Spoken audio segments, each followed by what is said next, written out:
ہم سب کے لیے سب سے بڑا سرٹیفکیٹ وہ ہے کہ میرا لیڈر رہا ہو جائے. اور آج اسی لیے اسی موضوع پہ میں آپ سے آپ کی ذمہ داری اور آپ لوگوں سے حلف لینا چاہتا ہوں. حلف لینا چاہتا ہوں کہ اب جس دور میں ہم پہنچ چکے ہیں اور جو زمینی حقائق ہے اس میں آپ سب نے اپنی اپنی جگہ ایک کلیدی کردار ادا کرنا ہے. ایک اہم کردار ادا کرنا ہے. گھر میں سکون سے نہیں بیٹھنا, چین سے نہیں بیٹھنا. یہ جو آپ کے ہاتھ میں موبائل فون ہے یہ آپ کی سب سے بڑی مشین گن ہے. استعمال کیجیے, پیغام کو عام کیجیے. لوگوں سے کہ پکڑے نہیں جاتا لیکن احتجاج کرنا. بازار میں نکلو, عمران خان کی صرف ماسک پہن کے گھومتے رہو. سب پہلے شکل بھی نہیں پہچان سکتے اور احتجاج بھی ہو. دوپٹہ پہلے, دوپٹے چھاپے, قیدی نمبر 804 کو رہا کرو. کون چھینے کا دوپٹہ اس وقت؟ کون چھینے گا؟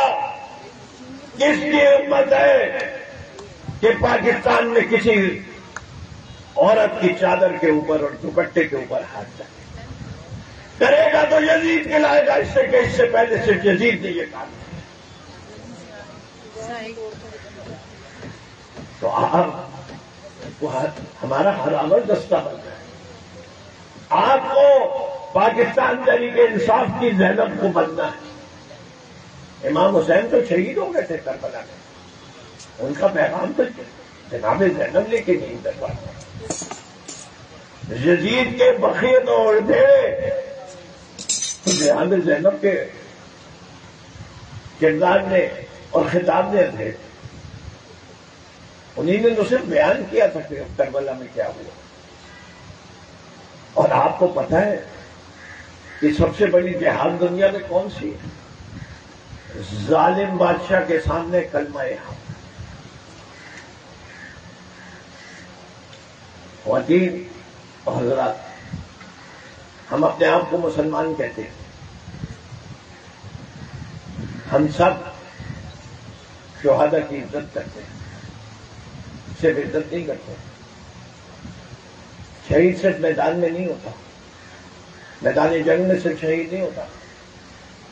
سب سے بڑی جہاد جو ہے وہ کلمہ حق ہے. کیا آپ شہادت نہیں چاہتے یا شہید یا غازی؟ اس سے بڑی افضلیت کیا ہے؟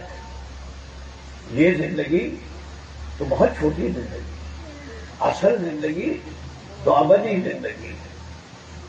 اور قرآن شریف پہ وعدہ ہے کہ ہم شہید کا رزق ہمیشہ جاری ہے. اور جو مقام ہے شہادت پانے کا صرف زبان سے نہیں گئی, اس کی آرزو کی گئی.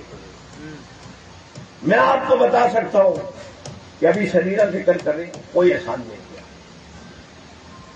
کوئی احسان نہیں کیا, کوئی بہادری نہیں کی. بھائی میں ساری عمر جس چیز میں بلیو کرتا تھا, میں اپنے ساتھ زندہ کیسے رہتا؟ میرے ضمیر